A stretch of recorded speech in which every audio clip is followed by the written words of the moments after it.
Hello students, हम लोग cover कर रहे हैं मोशन एंड प्लेन का फर्स्ट पार्ट जो कि वेक्टर है। और वेक्टर में भी अब तक हमने जो चीज़ें कवर की, जैसे हमने बेसिक वेक्टर के बारे में कवर किया कि वेक्टर क्या होता है, स्केलर क्या होता है, कैसे कितने टाइप के वेक्टर हो सकते हैं। जैसे हमने बताया था यूनिट वेक्टर के बारे में, हमने बताया को प्लेनर वेक्टर के बारे में, को इनिशियल वेक्टर के बारे में, को टर्मिनस वेक्टर के बारे में, ऐसे बहुत सारे वेक्टर्स के बारे में बताया। उसके बाद हमने क्लास सेकंड में लेक्चर नंबर 2 में डिस्कस किया कि वेक्टर लॉ ऑफ एडिशन क्या होता है। फिर हमने वेक्टर लॉ ऑफ एडिशन के बारे में डिस्कस किया, जहां हमने triangle law of addition, polygon law of addition, या फिर हमने पैरेललोग्राम लॉ ऑफ एडिशन की भी बात करी। उसका एनालिटिकल मेथड से उसका हमने मैग्नीट्यूड भी निकाला, that was r square equal to a square plus b square 2 times of ab cos theta, where theta was the angle between the two vectors, and the angle alpha with the base and resultant, the angle subtended between the base vector and resultant was the alpha, and that provide direction of any resultant vector, and that was tan alpha equal to b sin theta upon a plus b cos theta. And I also discussed about vectors have the property like associative property and associative properties. And what was the second property? What was the second property? What was the second property? Associative के साथ एक और था, मुझे याद नहीं आ रहा क्या था क्या था क्या था।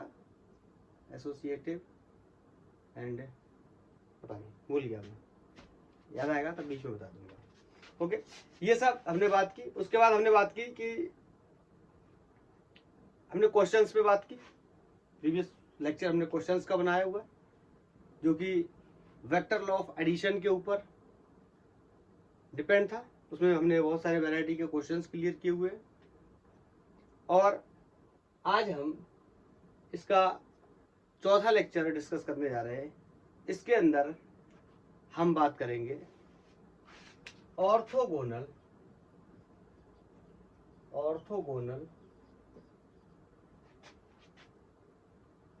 Trade off unit vector. First of all क्या है? यूनिट वेक्टर है। यूनिट वेक्टर के बारे में मैंने आपको, हाँ, the property was commutative property, associative property and commutative property. Okay, now focus orthogonal trade off unit vector. First of all क्या है यूनिट वेक्टर? यूनिट वेक्टर के बारे में मैं आपको बहुत कुछ बता चुका हूँ। लेक्चर फर्स्ट के अंदर हमने डिस्कस किया था कि यूनिट वेक्टर्स क्या होते हैं। हमें पता है ऐसे वेक्टर जिनका मैग्नीट्यूड क्या होता है? मैग्नीट्यूड हमेशा 1 होता है, ऑलवेज 1 होता है। क्या किए जाते हैं?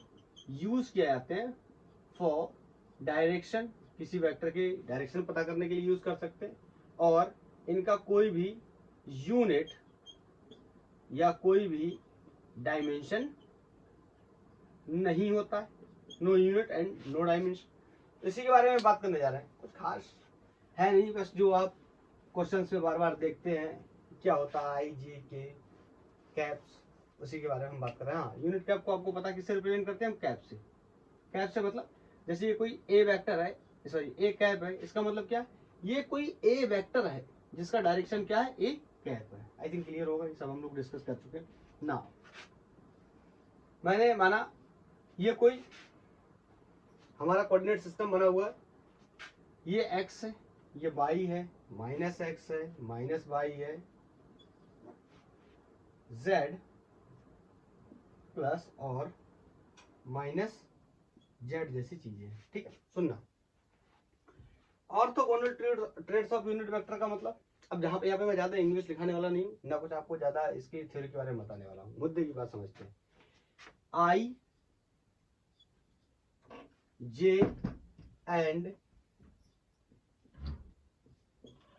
के are the unit vectors.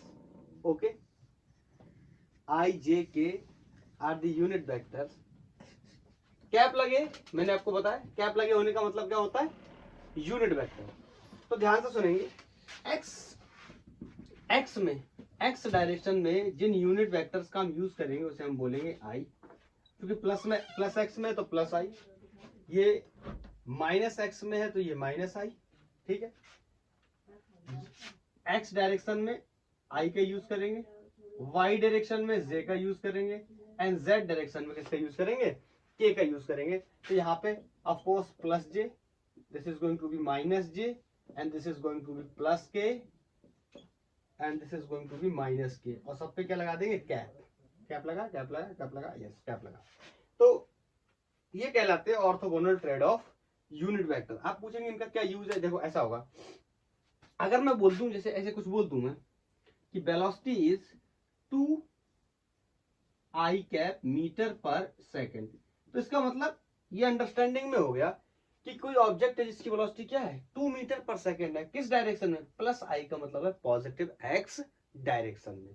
ऐसे ही अगर मैं बोल दूं ये Y equal to 4j metre, कुछ डिस्प्लेसमेंट किसी का दिया, तो इसका मतलब 4 मीटर का डिस्प्लेसमेंट है, जे कैप का मतलब प्लस जे है, तो ऊपर की तरफ इसका डिस्प्लेसमेंट होगा, प्लस जे में होगा, मतलब प्लस बाई में होगा। ठीक है, ऐसे जेड के लिए भी लिख सकता हूं। तो इसका मतलब सिर्फ इतना ही था। इसका यूज कहां होगा, इसका यूज हमें दिखाई देगा क्वेश्चंस के अंदर। ओके, तो इसको मैं हटाता हूं। इसमें 2-3 छोटे छोटे टॉपिक को कवर करेंगे, कुछ 3-4-5 सवाल करेंगे, ये टॉपिक फिनिश हो जाएगा। फिर उसके बाद हम वेक्टर के प्रोडक्ट के बारे में बात करेंगे, like vector product, scalar product, means dot product या क्रॉस प्रोडक्ट जैसी चीजों की बात करेंगे। Next thing is rectangular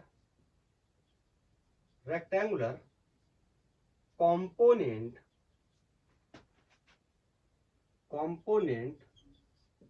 of rectangular component of a vector मतलब कोई एक वेक्टर है, समझना इस बात को, कोई एक वेक्टर है, उसके हमें रेक्टेंगुलर कंपोनेंट बनाने, ध्यान से सुनना, ये काफी इंपॉर्टेंट है, आगे चल के बहुत सारे कंपोनेंट हमें बनाने पड़ेंगे। ये कोई ए वेक्टर है, इसके हमें कंपोनेंट बनाने, ध्यान से देख सकते हो, ये एक 2D में पड़ा हुआ वेक्टर है, क्योंकि इस बोर्ड पे बना है, इस बोर्ड का प्लेन क्या है, 2D, तो ये 2D में वेक्टर है। तो जब 2D का मतलब ये जो वेक्टर है ये x के अलोंग भी है और y के अलोंग भी है, तो इसके क्या होने वाले, इसके 2 कंपोनेंट आने वाले हैं, और एक कंपोनेंट कहाँ होगा, x डायरेक्शन में, इसको मैंने ax बोल दिया, और एक कंपोनेंट कहाँ होगा y डायरेक्शन में, इसको मैंने क्या बोल दिया, ay बोल दिया। हालांकि इसका नाम है रेक्टेंगुलर कंपोनेंट, तो आगे चल के हम इसको रेक्टेंगल में भी कन्वर्ट कर लेंगे। तो हमसे कई बार ये पूछा जाएगा कि इसका एक कंपोनेंट तो ax है और एक कंपोनेंट ay किसका, a का, तो इसके ax की वैल्यू कितनी होगी और ay की वैल्यू कितनी होगी। सबसे पहले तो इस बात के बारे में डिस्कशन कर लेते हैं, फिर आगे चल के इसके वेक्टर, इसके मॉडुलस वगैरह, इन सब चीजों की भी बात करेंगे। तो ये मान लिया मैंने एंगल कोई थीटा है, ठीक है, इसका नया फोटो बना देता हूँ, इसका आगे एक फोटो और बना देता हूँ।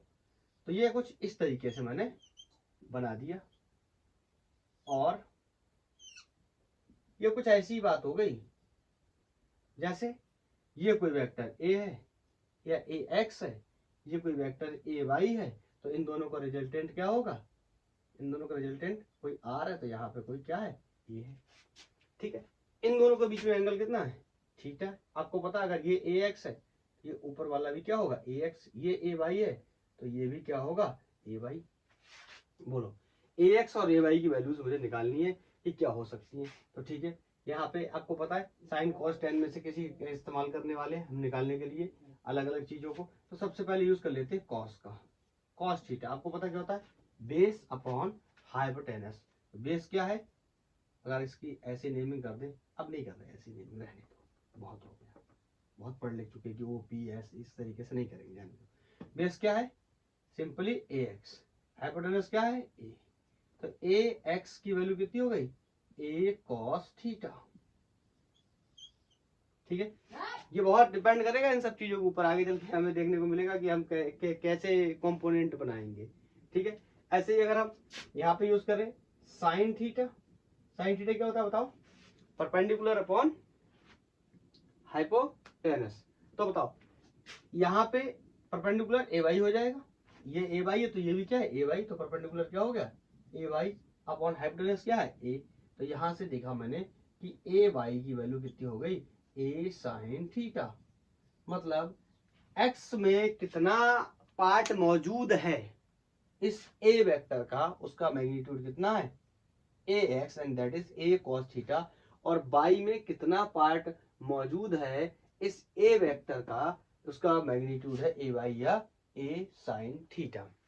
तो A X equal to A cos theta and A Y equal to A sine theta, ये क्या हो गए हमारे दो कंपोनेंट हो गए किसी भी एक वेक्टर के, रेक्टेंगुलर कंपोनेंट हो गए जो एक्स और वाई में है। तो रेक्टेंगुलर कंपोनेंट को ऐसे भी डिफाइन करते हैं कि एक वेक्टर के दो या दो से अधिक कंपोनेंट बनाए जाए और उन दोनों कंपोनेंट का जो इफेक्ट है वो रिजल्टेंट को डिस्टर्ब ना करे, तो ऐसे कंपोनेंट, और हाँ मैं दोबारा से बोल रहा हूं, दो ऐसे कंपोनेंट बनाए जाएं जो रिजल्टेंट के कंपोनेंट पे कोई भी इफेक्ट ना करें और दोनों कंपोनेंट कौन एक्स और वाई जो हमने बनाए वो एक दूसरे के म्यूचुअली परपेंडिकुलर हो। तो ऐसे वेक्टर को, ऐसे कंपोनेंट को rectangular component of the vector के नाम से जानते हैं। तो आज के बाद ये बात आपको याद रहनी चाहिए कि रेक्टेंगुलर कंपोनेंट एक्स के लॉन्ग बनाएंगे तो क्या आएगा ए कॉस थीटा, और वाई के लॉन्ग बनाएंगे तो क्या आएगा ए वाई साइन थीटा। मैं इसको आगे कैरी करता हूँ, ठीक है। अब इसको मैं साफ कर देता हूँ।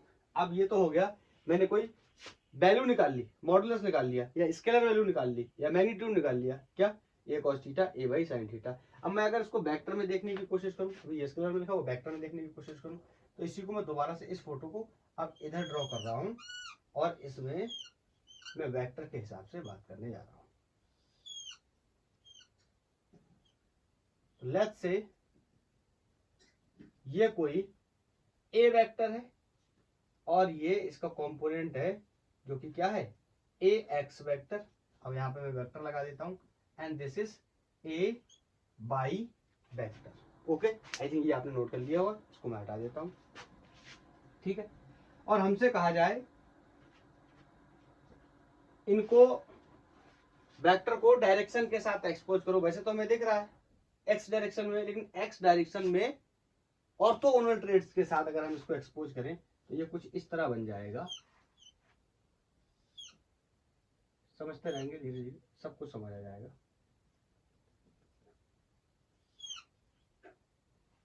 ये मेरा टेढ़ा होता ही है डायगोनल, जब भी मैं बनाता हूँ ना ये टेढ़ा जरूर होता है। ओके, तो ये हो गया ए एक्स वेक्टर। अगर मैं लिखना चाहूँ इसको तो क्या लिख सकता हूँ ए एक्स इन आई कैप। बोलो ए एक्स वेक्टर है, इसका मैग्नीट्यूड कितना है A X.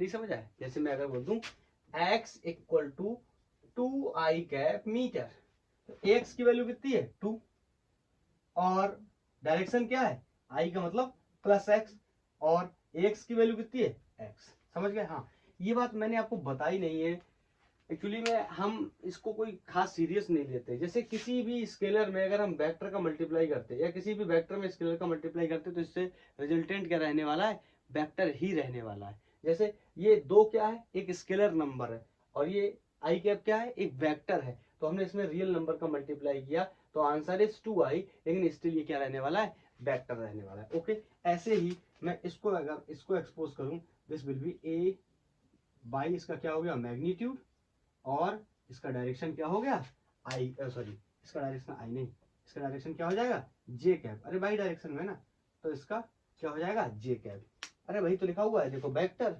Equal to modulus या मैग्नीट्यूड इनटू डायरेक्शन, वही तो लिखा हुआ है, ठीक है।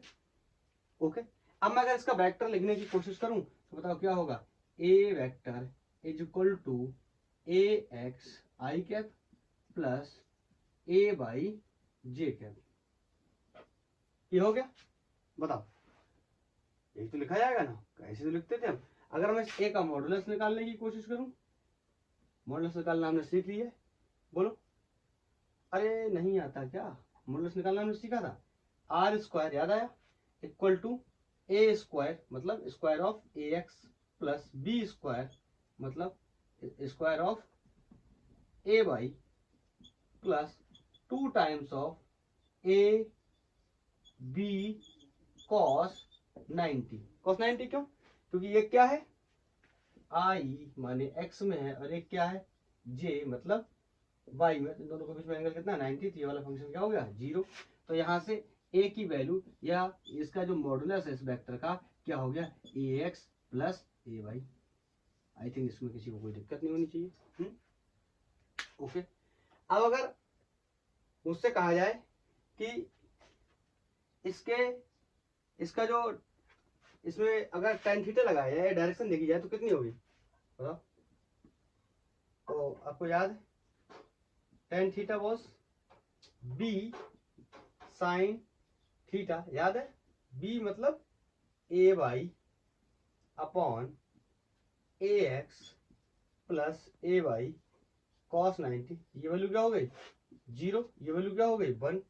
तो tan theta equal to A by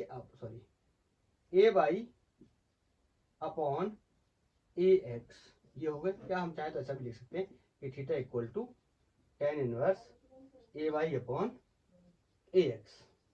ठीक है, ये हो गया हमारा रेक्टेंगुलर कंपोनेंट। हमने बना लिया, रेजोल्यूशन कर लिया, वेक्टर को तोड़ लिया, उसके हमने क्या बना लिए, कंपोनेंट्स बना लिए। तो बताओ क्लियर, समझ आ गया ना।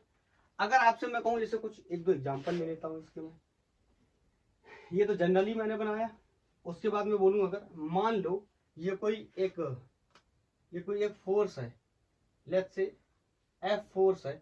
फिर क्वेश्चन भी कराऊंगा तो क्लियर हो जाएगा, ज़्यादा नहीं 4-5 क्वेश्चन करा दूंगा ना, उससे बेसिक चीज़ें क्लियर हो जाएंगी।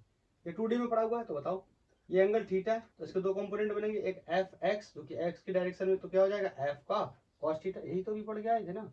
और इसका परपेंडिकुलर कंपोनेंट ए बाई, ये बाई होता था, तो यहाँ ए की जगह क्या है एफ, क्या हो जाएगा F by will be F sine theta. ऐसे अगर ये वेलोसिटी का कंपोनेंट होता तो बना देते क्या बी एक्स, अगर यहाँ एंगल थीटा है तो ये बी एक्स कितना हो जाता बी कॉस थीटा, और यहाँ कितना हो जाता B Y that will be B sine theta. I think आप समझ आ गया होगा कि मैं क्या बताने की कोशिश कर रहा हूँ। किसी भी वेक्टर क्वांटिटी के जो 2D में है या 3D में भी हो सकता है, तो उसके हम कंपोनेंट बनाएं तो किस तरीके से बनेंगे। ओके, ये तो 2D में था।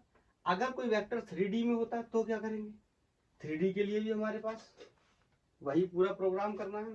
जैसे मान लो ये x है, ये y है, ये z है, और यहाँ से कोई वेक्टर है, जैसे अभी हमने बनाया है लेट्स से a वेक्टर ही है, तो उसको क्या करना है, उसके 3D में कंपोनेंट बनाने हैं, और 3D में कंपोनेंट बनाने के बाद में फिर हम देखेंगे। अब देखो यहाँ पर ही मैं ले लेता हूँ कि मान लो इसी पे कोई एक a वेक्टर है, तो बताओ इसके 3 कंपोनेंट बनेंगे।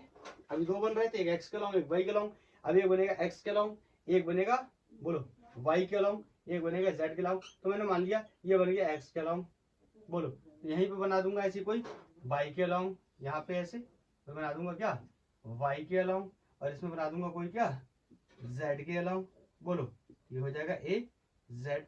अब 3 अलग अलग एक्सेस से सॉरी एक वेक्टर को 3 कोऑर्डिनेट्स में 3 एक्सेस में तोड़ा गया है, तो ऑफ कोर्स क्या होने वाले हैं 3 अलग अलग एंगल्स होने वाले हैं। तो एक्स के लिए एक्स डायरेक्शन के लिए एंगल ले लेता हूँ अल्फा, इसके लिए ले लेता हूँ बीटा, और इसके लिए ले लेता हूँ क्या गामा। बोलो अभी हटा दे रहा हूँ, एक्सप्लेनेशन है बस समझना है, इसको कुछ याद नहीं करना है इसमें। तो मैं आपसे बोलूं कि ए वेक्टर को मैं क्या लिख सकता हूं, तो आप कहोगे क्या ए x vector plus A Y vector plus a Z vector, इसको लिख सकता हूं। अगर इसको एक्सपोज करना चाहूं तो क्या हो जाएगा ए X I cap plus A Y J cap plus a Z के कैप। ये बात समझ में आती ना आपको, ये आई जे के क्यों ले आया। देखो अभी ये वेक्टर सिर्फ एक्स में था, अभी वेक्टर एक्स में था, लेकिन इसके बारे में कोई जानकारी नहीं थी। अब पता चल गया ये वेक्टर एक्स में जिसका मैग्नीट्यूड कितना है ए एक्स, और जिसकी डायरेक्शन क्या है आई कैप में, ठीक है मतलब प्लस एक्स में। और ये ए वाई वेक्टर था, ऐसे कोई ए वाई वेक्टर 2 3 4 5 वैल्यू होगी। अब यहाँ पे अलजेब्रा में A Y A Z A X like that. Okay बोलो क्लियर। और इसका निकालना हो अगर मैग्नीट्यूड, तो अब सिंपली मैग्नीट्यूड निकालने के लिए मैं आपको बता दे रहा हूँ हम क्या करेंगे। जो भी इसके आगे नंबर्स हैं, जो भी नंबर्स हों, मैथमेटिकल नंबर्स होंगे यहाँ पे अलजेब्रा, तो ए square, a x square, A y square और ए जेड स्क्वायर, इसका इस तरीके से हम क्या निकाल लेंगे, मैग्नीट्यूड निकाल लेंगे। बताओ अब और क्या करना है। और हाँ, इसके अगर हमें एक्स क्या बनाने, कंपोनेंट बनाने, किसके अलोंग, एक्स वाई या जेड के अलोंग, तो एक्स के अलोंग क्या हो जाएगा, ए कॉस अल्फा, ये वाला कंपोनेंट, और वाई के along A cos beta, and Z के अलोंग ए कॉस गामा, गामा एंगल लिया तो ए कॉस गामा, ये हो जाएंगे इसके एक्स वाई और जेड के अलावा क्या, इसके कंपोनेंट्स। ओके, तो ये इस तरीके से मैंने आपको बताया। हाँ, अगर जैसे मान लो आपसे कहा जाए डिस्प्लेसमेंट का 3D वेक्टर बनाओ, 3D वेक्टर, तो क्या करेंगे हम, डिस्प्लेसमेंट मतलब आर वेक्टर लिख लिया, या पोजिशनल वेक्टर या पोजीशन का वेक्टर, तो इसको क्या लिखेंगे, एक्स किसमें, आई कैप प्लस वाई जे कैप प्लस जेड के कैप, इसको हमने बना दिया क्या, ये 3D वेक्टर है। किसका 3D वेक्टर है, बोलो। अब पोजीशन लिख लो, डिस्प्लेसमेंट पोजीशन का 3D vector, 3D vector of position, ठीक है, पोजीशन का 3D का मतलब 1D 2D में था, इस बार इसमें 3D में, तो ऐसे क्वेश्चंस भी हम सॉल्व करने वाले हैं। ओके, तो इन सारी चीजों के बारे में आई होप आपको समझ में आ गया होगा। अब मैं कुछ क्वेश्चंस ले लेता हूँ, 2-4 छोटे छोटे क्वेश्चंस, जिनके माध्यम से आपको चीजें और भी समझ में आएंगी। हाँ, अरे मैंने एक चीज ये बताया था, जैसे मैंने वेलोसिटी का बताया, फोर्स का बताया, ऐसी मान लो, अब तो ये बहुत ही आसान है आपके लिए। अगर ये इस तरीके से डिस्प्लेसमेंट का वेक्टर होता तो कुछ अलग थोड़ी होता, बोलो। तो आर एक्स डायरेक्शन में क्या हो जाता, आर कॉस थीटा, अगर एंगल क्या होता थीटा, वर्टिकल डायरेक्शन में क्या हो जाता, R Y, that will be R sine theta. I think ये सब तो आपके लिए बहुत नॉर्मल है, इन सब में कुछ है नहीं। तो मैं कुछ क्वेश्चंस कराता हूँ आपके लिए। ओके, तो एक दो क्वेश्चन मैं बताता हूँ आपको कैसे करेंगे। 3-4 सवाल कर लेते हैं इसके, बस फिर इस लेक्चर को क्लोज कर देंगे। उसके बाद नेक्स्ट लेक्चर में हम लोग वेक्टर के प्रोडक्ट के बारे में सीखेंगे। वेक्टर के 2 प्रकार के प्रोडक्ट होंगे, जो कि हम आगे चल के सीखने वाले हैं। तो हमसे कह रहा है फाइंड, क्वेश्चन है find the vector A B vector हमें बताना है, एंड इट्स मैग्नीट्यूड, और इसका क्या बताना है, मैग्नीट्यूड बताना है, if its writing, if its its initial points कोई 3D का वेक्टर है a 1, 2, -1, एंड फाइनल पॉइंट्स जो है इसके, फाइनल पॉइंट्स क्या है, कोई बी पॉइंट है जो है 3, 2, 2, ठीक है। इसका हमें बनाना है पोजीशन वेक्टर। तो पहले इसका ऐसा एक डायग्राम बना दूं जिससे आपको समझ में आए। आपको याद होगा पोजीशन वेक्टर की डेफिनेशन में पहले से बता चुका हूँ। पोजीशन वेक्टर कैसा वेक्टर होता है, जो कि हमेशा कहाँ से स्टार्ट होता है, इनिशियल से। तो इसके 2 कोऑर्डिनेट्स दिए हुए, 1, 2, -1, और ये 3 है, तो बी थोड़ा सा आगे हो जाएगा, आगे कर लेते हैं थोड़ा सा, कोई दिक्कत नहीं। बी 3, 2, -2 या +2, एक बार चेक कर लेता हूँ, नहीं तो फिर से आंसर फिर गलत आने वाला है। प्लस ही है, ठीक है, और सब कुछ ठीक। तो क्या करता हूँ, पहले इनके अलग अलग वेक्टर बना लेता हूँ, जैसे ओ बी वेक्टर बना लेता हूँ और ओ ए वेक्टर बना लेता हूँ, फिर ए बी बनाऊंगा। ए बी का मतलब याद आया ना, तो पोजीशन वेक्टर के बारे में मैंने बताया था। हमसे कह रहा है ए बी वेक्टर बताइए, तो हम कह सकते हैं कि ए बी वेक्टर क्या होगा, बताओ बताओ, O B vector minus O ए वेक्टर, ओ ए वेक्टर। तो पहले ओ बी बना लेते हैं और ओ ए बना लेते हैं, तो ओ बी वेक्टर कितना हो जाएगा बताओ। ये क्या है 3, ये आपको ये तो पता ही होगा ना, ये एक्स वाई और जेड में होते हैं, तो 3x में है इसका मतलब आई कैप प्लस 2, वाई में है इसका मतलब जे कैप प्लस वाई है प्लस 2 के कैप, ये ओ बी वेक्टर हो गया। ऐसी ओ ए वेक्टर अगर मैं बनाऊं इसके लिए, तो ये हो गया आई कैप, ये हो गया प्लस का 2 जे कैप, और ये कैसा हो गया माइनस का के कैप, समझे। अब हमें क्या करना है, इन दोनों को एक दूसरे में से क्या करना है, घटाना है। तो A B vector is equal to 3i plus 2j plus 2k में से i प्लस 2j माइनस के को क्या करना है, घटाना है।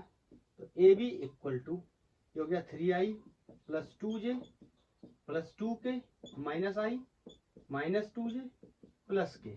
यहां से देखेंगे A B vector equal to ये 3 है, इसमें से गया तो 2i बचा, ये 2 है, ये इसमें से गया तो ये पूरा ही एलिमिनेट हो गया, बोलो प्लस ये 2 है, ये 1 है, तो कितना हो जाएगा 3k, ठीक, कितना हो गया 3k। हाँ, और इसके साथ साथ क्या कर रहा है, इसका मैग्नीट्यूड भी बताइए। तो ए बी का मैग्नीट्यूड हमारे लिए बहुत आसान है, मैंने आपको बताया था inside root.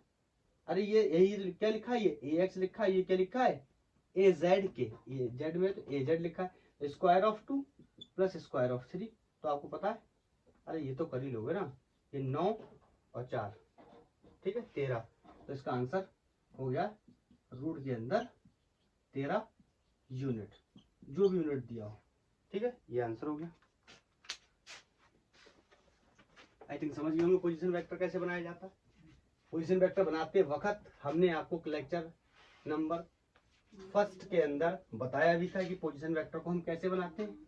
Next question is, बोल रहा है एक कोई ये वेक्टर है, ए वेक्टर है जिसकी वैल्यू आई प्लस 4j माइनस 2k है, कैप लगे सब में, यूनिट वेक्टर इस वजह से। एंड कोई बी वेक्टर है जिसकी वैल्यू 3i माइनस 5j और प्लस का k कैप, ये है। बोल रहा है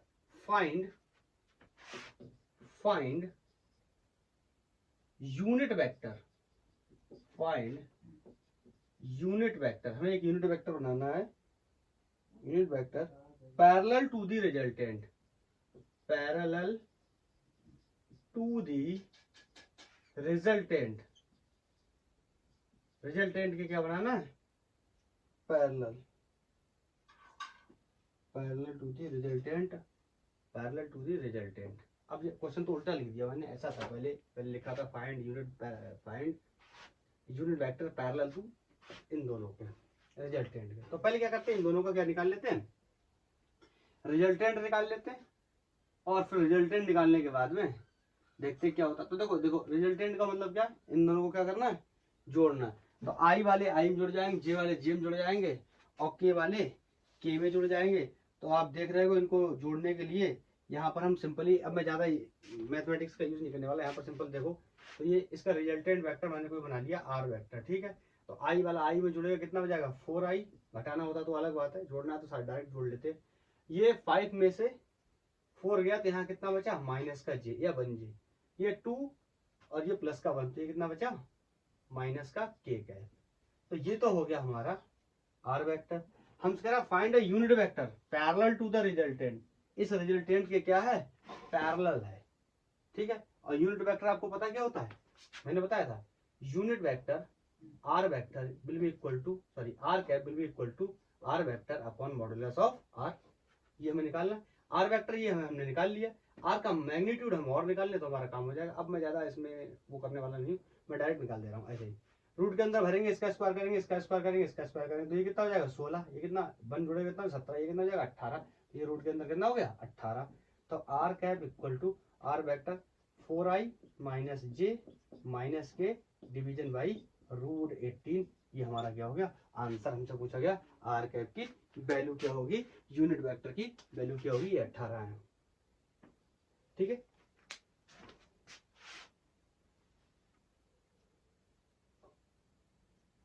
ठीक है। अब मैं वो नहीं कर रहा हूँ कि आप इसको 18 को 9 इंटू 2 लिखो, फिर 9 में 3 बाहर आ जाएगा तो 3√2 आप ऐसे भी चाहो तो लिख सकते हो कि ये 3√2 हो जाएगा, इससे कोई फर्क नहीं पड़ता। ठीक है, मुद्दे की बात बता रहा हूँ। चलो, तो ये 2 क्वेश्चन हो गए, ऐसे 2-3 क्वेश्चन और कर लेते हैं। बोल रहा है a vector x when added to the resultant में ये x वेक्टर जोड़ा गया है, रिजल्टेंट ऑफ दी वेक्टर, कोई 2 वेक्टर हैं और a vector equal to 3i minus 5j cap plus 7k cap और दूसरा vector b equal to 2i plus 4j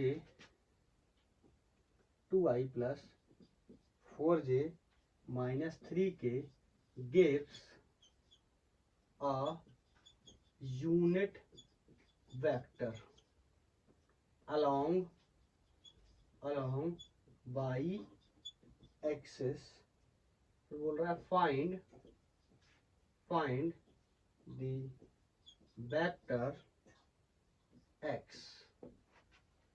हम तो बोल रहा है कि अगर ये कोई x वेक्टर है जो कि इन दोनों के रिजल्टेंट में जोड़ा जाता है, जो कि क्या देता है, यूनिट वेक्टर देता है, तो उस यूनिट वेक्टर की डायरेक्शन किसके अलोंग है, y के अलोंग है। तो कह रहा है कि किसकी वैल्यू बताइए, x की वैल्यू बताइए। तो सबसे पहले क्या करते हैं, जो ये कह रहा है वो करते हैं, x को ऐड करेंगे रिजल्टेंट में। तो सबसे पहले मैं इसका रिजल्टेंट निकाल लेता हूँ, आई थिंक आपको समझ में आ रहा होगा। यहाँ से डायरेक्ट जोड़ दे रहा हूँ, ये हो गया 5i बोलो, और ये इसमें से जाएगा तो माइनस का j 7k और माइनस 3k, इस बचेगा प्लस का 4k। तो ये आ गया रिजल्टेंट वेक्टर, सबसे पहली बात। और कह रहा है x वेक्टर है एडेड टू द रिजल्टेंट। अब इसको क्या करना है, मुझे इसके रिजल्टेंट में ऐड करना है। तो मैं बोलूंगा r ये वेक्टर प्लस x ये वेक्टर, बताओ किसके बराबर हो जाएगा, ये किसके बराबर हो जाएगा, एक यूनिट वेक्टर के। किसके बराबर, यूनिट वेक्टर जो किसकी डायरेक्शन में है, बाई डायरेक्शन। तो बताओ बाई डायरेक्शन में यूनिट वेक्टर क्या होता था, जी प्लस वाई है तो प्लस जे, आई एक्स में होता तो प्लस आई, यहाँ होता तो माइनस आई। समझ गए, तो ये किसके बराबर हो जाएगा, जे के बराबर। ठीक है, अब इस वैल्यू को रखते हैं, उधर सब्ट्रैक्ट कर देते हैं। तो एक्स इक्वल टू क्या हो जाएगा, आर वेक्टर माइनस उल्टा हो गया, जे कैप माइनस आर वेक्टर। ठीक है, इन सारी वैल्यूज को रख देते हैं। तो जे कैप माइनस आर वेक्टर की वैल्यू कितनी है, ये 5i माइनस जे प्लस का 4k। घटाएंगे, आपको पता है ये माइनस का साइन जब अंदर मल्टीप्लाई होगा तो ये माइनस हो जाएगा, ये प्लस हो जाएगा, ये क्या हो जाएगा, माइनस हो जाएगा। तो ये माइनस इसके साथ इसके साथ इसको क्या कर देगा, प्लस कर देगा। तो एक प्लस का जे बाहर है और एक प्लस का जे अंदर है। तो एक्स वेक्टर की जो वैल्यू आने वाली है वो कितनी हो जाएगी, माइनस का, बोलो माइनस का 5i है और ये जे और ये अंदर मल्टीप्लाई होकर minus minus plus, this will be 2j plus 4k। और यही क्या होने वाला है इसका आंसर, यही आंसर होने वाला। मैं यहाँ पे थोड़ा सा एक पार्ट को स्किप कर रहा हूँ, क्यों स्किप कर रहा हूँ अभी आपको समझ नहीं आएगा। आप कहोगे कि अंदर नहीं सॉरी, हाँ ठीक है, करने की जरूरत ही नहीं, यहाँ तो मल्टीप्लाई में नहीं है। अगर मल्टीप्लाई में होता तो मैं सोच रहा था मल्टीप्लाई में होता तो सब में मल्टीप्लाई करना पड़ता, लेकिन ये सिंपली क्या है, घट रहा है। तो इसको इसमें से मैंने जब घटाया तो ये वेक्टर होता, तो उन्होंने कहा यही वेक्टर एक्स की वैल्यू बताइए। तो उस वेक्टर एक्स की वैल्यू क्या है, -5i plus 2j plus 4k। ठीक है, एक दो सवाल और देख लेते हैं, उसके बाद में इस लेक्चर को क्लोज करेंगे। कोई दो वेक्टर हैं, दो फोर्स के वेक्टर हैं, एक F1 vector equal to 3i करके दिया है कोई, 3i cap plus 4j cap, और F2 वेक्टर करके कोई दिया है that is 3j plus 4k। हमसे कह रहा है are acting simultaneously at a point, what is the magnitude of the resultant force. तो हमसे कह रहा है कि जो रिजल्टेंट फोर्स है उसका मैग्नीट्यूड क्या होगा। तो सबसे पहले तो हमें रिजल्टेंट निकालना पड़ेगा, तब हम मैग्नीट्यूड निकालेंगे। तो रिजल्टेंट कैसे निकालेंगे आपको बहुत अच्छे से पता है, एफ नेट निकालना है, इसी का वैल्यू इसी का नाम क्या हो जाएगा, रिजल्टेंट फोर्स। तो आपको पता आई वाले में आई जोड़ दूंगा, जे वाले में जे जोड़ दूंगा, के वाले में के जोड़ दूंगा। आई वाला नीचे मौजूद नहीं है, ऊपर ही है, तो लिख लेता हूँ क्या 3i cap plus this is j and this is also j। तो 4 3 विल बी 7j प्लस 4, इधर के वाला एब्सेंट है तो यहाँ पे क्या आ जाएगा 4k। बोलो अब इसका क्या बताना है, मैग्नीट्यूड। तो आपको पता है मैग्नीट्यूड क्या हो जाएगा, inside the root this square plus this square, a x square plus A y square plus a z square, अभी तो बताया था 3 square plus 7 square plus 4 square. ठीक है, तो ये 9 49 और ये कितना हो जाएगा 16। तो इन सबको जोड़ के जो आंसर आने वाला है that is going to be 74 units. अब ये मत कहना कि जोड़ के बताओ, ठीक है। ये हो जाएगा 16, ये 70, ये 16, ये 49 और ये 9, इन सबको जोड़ेंगे तो कितना हो जाएगा 74 यूनिट्स। ये आप सोच रहे हो यूनिट्स क्यों लगा रहा हूँ बार बार, क्यों, अगर फोर्स का यूनिट यहाँ मेंशन होता है न्यूटन, यहाँ पर भी मेंशन होता है न्यूटन, तो आंसर भी किसमें आता है न्यूटन में। लेकिन यहाँ पे नहीं मेंशन है, यहाँ पर भी नहीं मेंशन, तो रिजल्टेंट में भी नहीं मेंशन है, तो हमने क्या लिख दिया, कोई ना कोई यूनिट होगा, अरे फोर्स का कोई ना कोई यूनिट होगा जो भी वो कंसीडर कर रहे हैं क्वेश्चन वाले, उसी हिसाब से। नहीं दिया तो हमने सब क्या लिख दिया, यूनिट्स लिख दिया। एक क्वेश्चन और है, कह रहा है कि A vector is equal to 3i plus 4j and B vector equal to 7i plus 24j। Find, बोल रहा है find vector having the same magnitude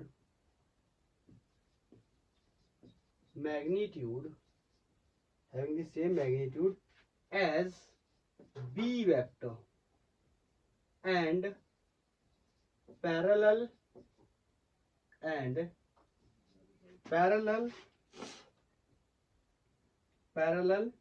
to and parallel to a vector. ये क्वेश्चन बहुत ही फेमस टाइप का question है। ये आपको कई, जब आप टेस्ट पेपर देने जाएंगे ना तो ये आपको बार बार मिलेगा, किसी के अभी आप अगर टेस्ट देंगे तो इस टाइप का क्वेश्चन आपको बार बार मिलेगा। मतलब ये ऐसा क्वेश्चन है, बोल रहा है कि फाइंड वेक्टर, एक वेक्टर बताइए जिसका मैग्नीट्यूड बी वेक्टर के बराबर है, और बोल रहा है जो कि ए के क्या है पैरेलल है। तो सबसे पहले मान के चल रहा हूँ आप बहुत ही बेसिक से पढ़ रहे हैं, तो मैं वो वेक्टर तलाशने चला, ठीक है, वो वेक्टर तलाशने चला। तो वेक्टर में आपको पता क्या होता है, मैग्नीट्यूड होता है और क्या होता है उसका डायरेक्शन होता है। बोल रहा है ए वेक्टर के पैरेलल है, ए वेक्टर के पैरेलल है। ए वेक्टर के पैरेलल का मतलब समझे, ए वेक्टर के पैरेलल का मतलब है ये जो वेक्टर है इसका डायरेक्शन किसकी डायरेक्शन में, ए की डायरेक्शन में। बोलो हाँ है ना, हाँ है ना।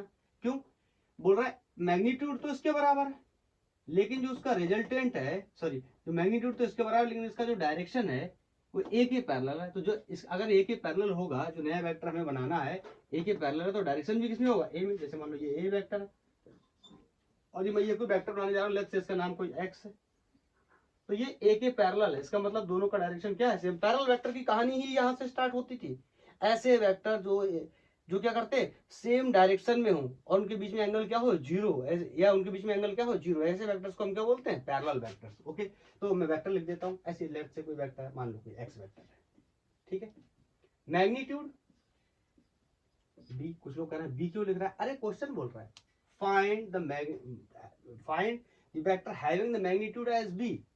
मैग्नीट्यूड बी के बराबर और डायरेक्शन किसकी तरफ है, ए की तरफ, इसका मतलब एक है। बहुत ही इंपॉर्टेंट क्वेश्चन है ये, देखने में छोटा है ये, अगर आप सही से समझेंगे नहीं तो आप इसको कर नहीं पाएंगे, बहुत दिक्कत करेगा, ठीक है। अभी मेरे लिए बहुत आसान, इसको कोई इक्वेशन 1 बना देता हूँ, मतलब डायरेक्शन निकाल ले रहा हूँ इससे, मैग्नीट्यूड निकाल ले रहा हूँ इससे, भर दूंगा इसमें, मेरा क्या बन जाएगा नया वेक्टर बनकर तैयार, क्योंकि मुझे वेक्टर के लिए क्या चाहिए, डायरेक्शन और मैग्नीट्यूड। अब इसका मैग्नीट्यूड देखो, ज्यादा बताने के मूड में नहीं हूँ, इसका मैग्नीट्यूड निकालूंगा तो आपको पता है बी का मैग्नीट्यूड कितना होगा, 7 स्क्वायर प्लस 4 स्क्वायर, तो ये हो गया कितना 49 प्लस ये 24 का कितना स्क्वायर कितना होता है 24 का। चलो मैं देख के लिख देता हूँ ताकि टाइम सेव हो जाएगा थोड़ा। तो अरे यार ये बड़ा ही है, जब हम देख रहा हूँ तो वो भी ऐसे दे नहीं रहे।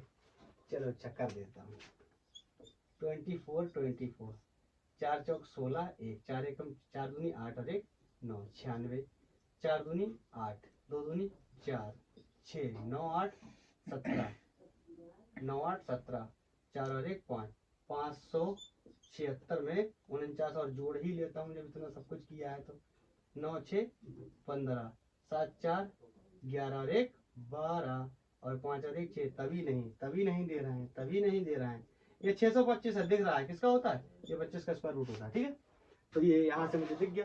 तो x की वैल्यू सॉरी y की मॉडुलस की वैल्यू कितनी मिल गई मैग्नीट्यूड y का कितना मिल गया 25 जो कि मुझे पता है। अब a का क्या निकालना है डायरेक्शन, तो आपको पता है a का डायरेक्शन कैसे निकालूंगा। आपको पता है a vector is equal to modulus of a vector into a cap. तो a कैप निकालने के लिए a वेक्टर को उसके मॉडुलस से मारना पड़ेगा। तो a वेक्टर का मॉडुलस कितना हो जाएगा 5। यहाँ से देखो साफ साफ दिख रहा है 5 नहीं दिख रहा है, इधर देखो square of 3 plus square of 4 ax square plus ay square 9 ये हो जाएगा 9 ये हो जाएगा 16 मतलब 25 मतलब 5 आ रहा है ना।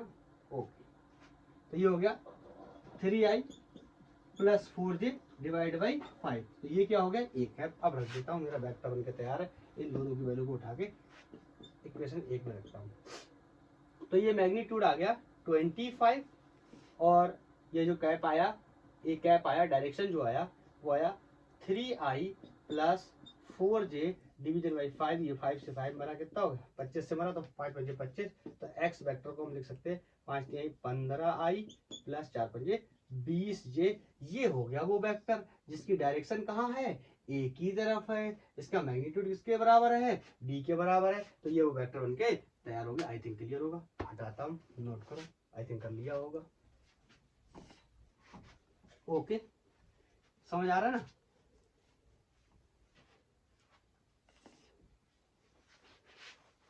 ठीक है और ले लें क्या 1-2 क्वेश्चन। चलो और बाकी के क्वेश्चंस मैं जब प्रोडक्ट बताऊंगा तो वहां पर एक्सप्लेन करूंगा और भी बहुत सारे क्वेश्चंस करेंगे। इस टॉपिक के अंदर पर्टिकुलर मैंने सोचा 3-4 सवाल 5 सवाल करा देते हैं ताकि ये orthogonal trade off unit vector क्या होता है rectangular component of the vector क्या होता है। ठीक है तो आई थिंक ये क्लियर हो गया। छोटे छोटे से सवाल कराया मैंने, काफी इंपॉर्टेंट सवाल थे। और इससे पीछे वाला वीडियो जो है वो प्योर क्वेश्चंस का ही है जिसमें हम वेक्टर लॉ ऑफ एडिशन के क्वेश्चंस को करने वाले हैं। आपने देखा होगा एक्चुअली हम कर चुके हैं वो वीडियो। तो आज के लिए इतना ही। थैंक यू धन्यवाद।